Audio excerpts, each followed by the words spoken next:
What if the last words spoken by the greatest scientific mind of the 20th century, a man who spent his entire life tearing reality apart to see what was inside, what if those last words were not a discovery, not an equation, not a final answer to the deepest questions he'd spent 60 years asking? What if his last words were, "I don't know"? And what if that was not a defeat, but the most profound victory a human mind can achieve? Here's what should genuinely unsettle you right now. Everything you believe about reality, solid objects, linear time, a universe that operates independently of whether anyone is watching. Physics has proven all of it wrong, not approximately wrong, not "we need a few adjustments" wrong, fundamentally, completely, irreversibly wrong. The universe is not what it looks like, and the man who understood this most deeply died, not with fear, not with regret, but with something nobody expected: boredom. Because he had been so recklessly, completely alive, and so genuinely present for his own existence that death had nothing left to threaten him with. By the end of this, you will never look at reality, at consciousness, at your own existence the same way again, and I promise you that destruction is the best thing that will ever happen to you. What if the most honest thing a human being can say, the most scientifically rigorous, the most intellectually courageous, the most true thing anyone has ever spoken, is this: "I don't know," and I find that absolutely wonderful. I want to tell you about a man, not his name, not his biography, not his awards or his titles or the textbooks that carry his equations. I want to tell you about his mind, about what it felt like to be inside it, about what he discovered not just in laboratories and equations, but in the final accounting of a life spent more honestly than almost any other life in modern history. Because what he found is what he arrived at after decades of the deepest thinking a human being can do was not what you'd expect. It was not certainty. It was not answers. It was something far more radical than either. Let me start with something that might seem trivial, but isn't. He was terrible at remembering names. Dates, he forgot. Historical facts bored him. If you asked him to recall who won a particular war or when a particular treaty was signed, he'd shrug and look mildly irritated that you'd wasted both your time and his with a question that any encyclopedia could answer. But ask him why a spinning top eventually falls over, and he would light up like something had been plugged in. His eyes would change, his hands would start moving, and for the next 20 minutes he would take you on a journey through angular momentum, gyroscopic precession, energy dissipation through friction, the relationship between rotation and gravity, and somehow, inexplicably, by the end of it, you'd feel like you'd understood something not just about spinning tops, but about the nature of reality itself. Because that's what he was actually interested in, not facts, understanding. And he was ruthlessly, almost violently honest about the difference. Here's something that should genuinely disturb you. Most of what you call understanding isn't. When you say you understand how a light switch works, what you mean is, I press this thing, and the light comes on, and I've stopped asking questions. You've learned the correlation, you've memorized the procedure, but the actual physics, the electron flow, the electromagnetic field dynamics, the quantum mechanical behavior of electrons in a conductor, that's still mystery, all the way down. This isn't an insult. This is just the honest truth about human cognition. We are extraordinarily good at learning patterns. We are much less good at understanding mechanisms, and we are almost universally terrible at knowing the difference. He knew the difference. He spent his life knowing the difference, and more importantly, he spent his life being comfortable with it, not defeated by it, not paralyzed by it, comfortable, because he understood something about uncertainty that most people never grasp. Not knowing is not the same as not thinking. You can sit inside a question with full intellectual engagement, turning it over, probing its edges, following its implications, without ever arriving at a final answer. And that process, the living inside the question, is not failure. That is science. That is philosophy. That is the most honest relationship a human mind can have with reality. Now let me tell you about quantum mechanics, because I cannot talk about this man's life and legacy without talking about the thing that occupied the center of his intellectual universe, and the thing that should permanently rewire how you think about reality. Quantum mechanics is the most successful scientific theory ever produced, more successful than Newton, more successful than Einstein's relativity. Its predictions have been tested to 14 decimal places and found to be exactly right, 14 decimal places. To put that in perspective, if you wanted to measure the distance from New York to Los Angeles with that precision, you'd need to be accurate to within the width of a human hair. That's how good this theory is. And here's the thing that nobody tells you in school, that nobody puts in the pop science magazines, that the textbooks somehow fail to make adequately clear. Nobody understands it. Not, nobody has explained it to the public in simple terms. Not, it's complicated and requires years of study. I mean, the physicists who work with it every day, who use its equations to build the lasers and transistors and MRI machines that define modern life, they don't know what it means. They know how to calculate. They do not know what the calculation is describing, because what it seems to be describing is this: reality, at its fundamental level, is not made of things. It is made of possibilities. Before you measure a particle's position, it doesn't have a position. It exists in a superposition of all possible positions simultaneously. The moment you measure it, the moment a conscious observer looks, the superposition collapses into a single location. The act of observation participates in creating the reality observed. Read that again.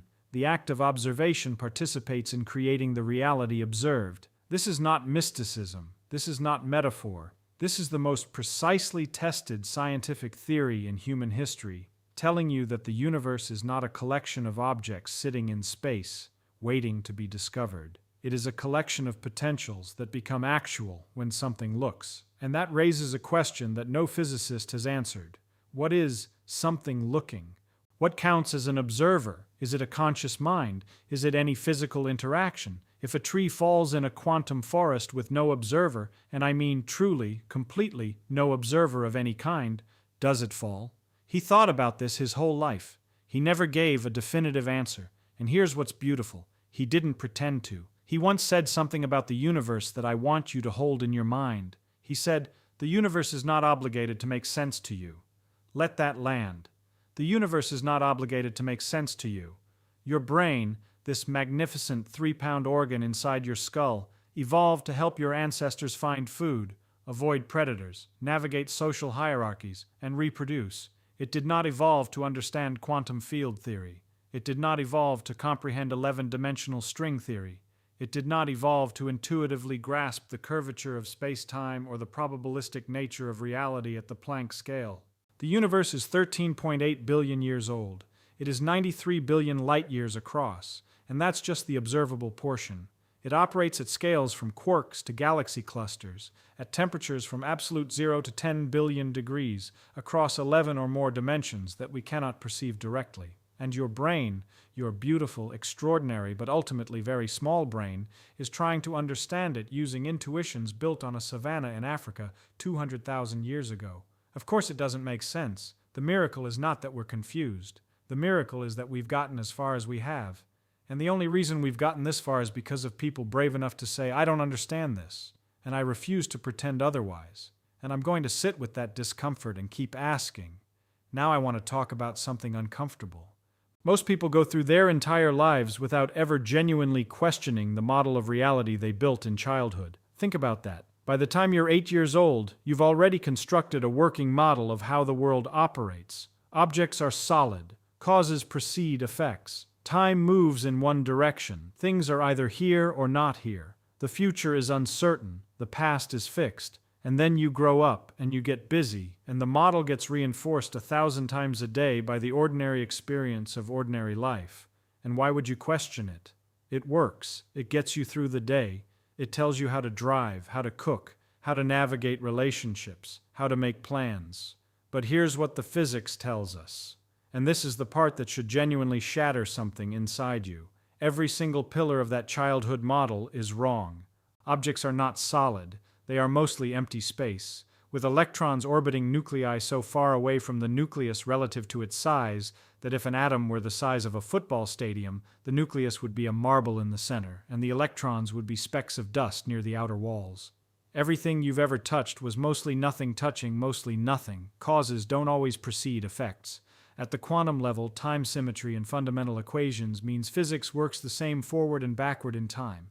The arrow of time, the feeling that yesterday is fixed and tomorrow is open, is an emergent property of thermodynamics, not a fundamental feature of reality. Things cannot be here and not here. Quantum superposition means they can be both until you look, and the past is not fixed. At the quantum level, the past, the actual definitive, settled past, does not fully exist until information about it is recorded. Experiments with delayed quantum erasure suggest that choices made now can affect which path a particle appears to have taken in the past.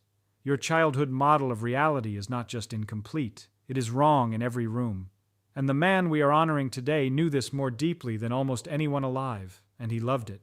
He used to tell a story about his father. His father taught him to question names. When he was a small child and saw a bird, his father would say, "That's called a brown-throated thrush in English. In Portuguese it's this. In Chinese it's that. In Japanese it's something else. And when you've learned all those names, you know nothing at all about the bird." Knowing the name of something is not the same as knowing the thing. This sounds simple. It is in fact revolutionary. Because the way human thought works, the way language works, is that we replace reality with labels.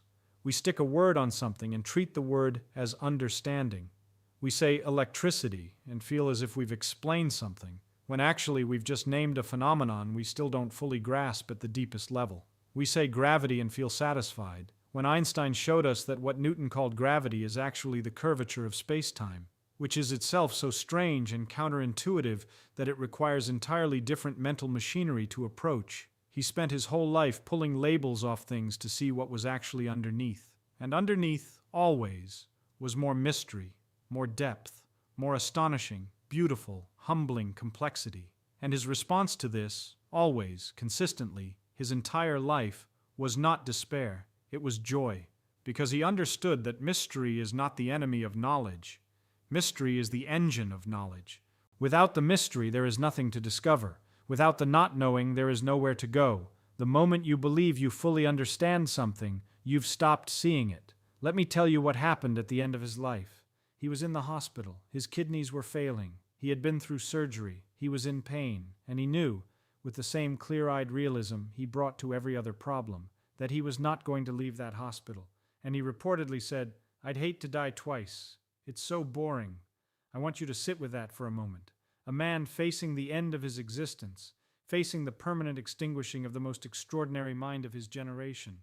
And his response was not terror, not desperate bargaining with whatever force might be listening, not regret, boredom, because dying was the one experience he hadn't already investigated thoroughly.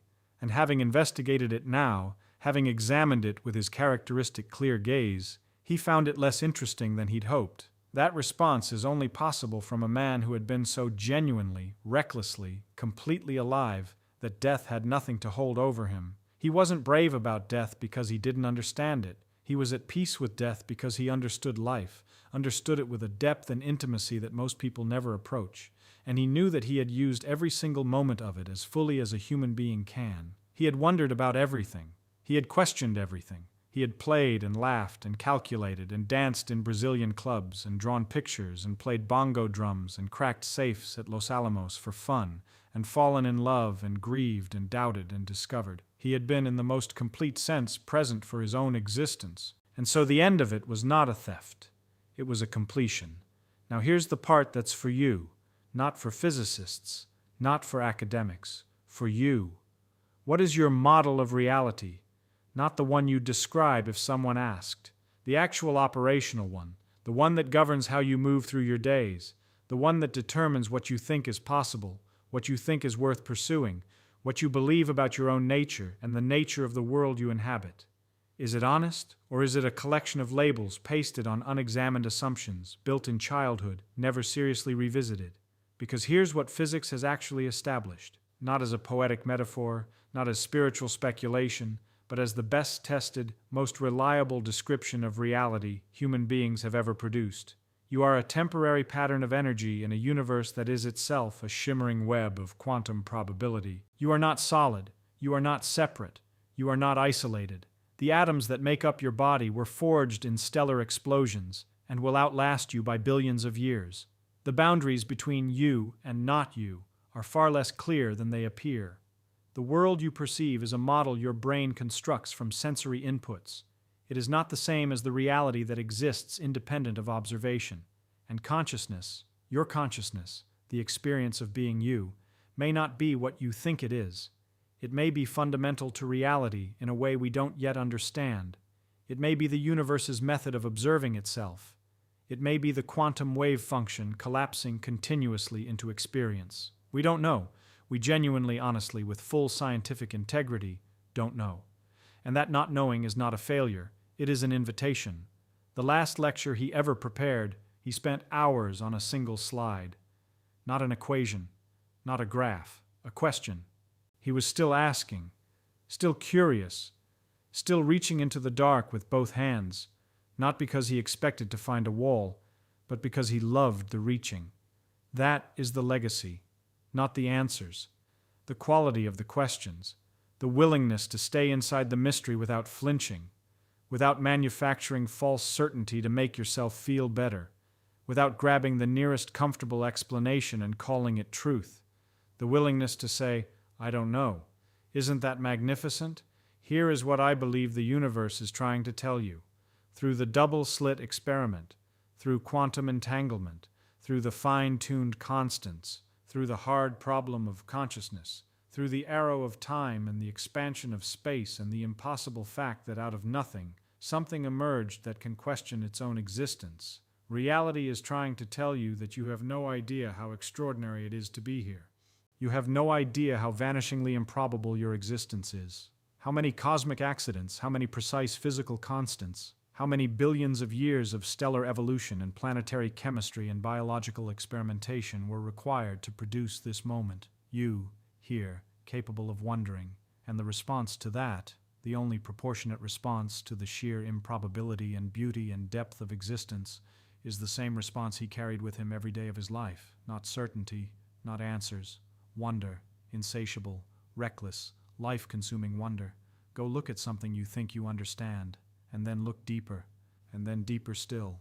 And I promise you, on the authority of the most honest scientific tradition humanity has ever produced, you will find at every level something that surprises you, something that contradicts your expectations, something that reveals the model you were using was too small. Reality is always bigger than the box you put it in. It always has been. It always will be. Keep looking. We began today with a question about last words, but what we've really been talking about is how to live, because the final words of a life are not accidents. They are the distillation of everything that life practiced and believed and valued.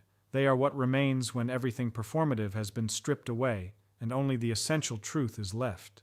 And the essential truth of the greatest scientific mind of his generation was this: the universe is stranger and more beautiful than you can possibly imagine. You will never fully understand it, and that is the most wonderful news you will ever receive. We walked through 6 transformations today.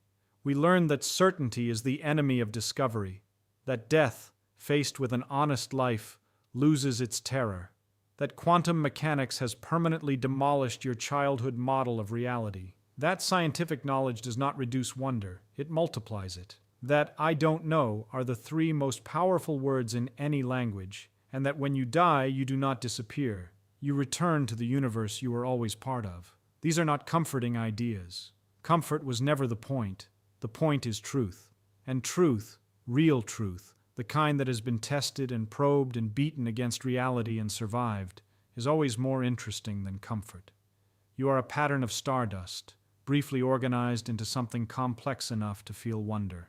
The universe assembled you from billion-year-old atoms, gave you a few decades of awareness, and through that awareness, through your eyes, your thoughts, your questions, is looking at itself. Do not waste that. Do not sleepwalk through the most improbable gift in the known universe. Question everything. Stay uncomfortable. Love the mystery. And remember, the man who understood more about reality than almost any other human being died saying he still didn't know what an electron really was, and he died happy. Because the not knowing meant the adventure wasn't over. For you, right now, it isn't over either. Keep asking.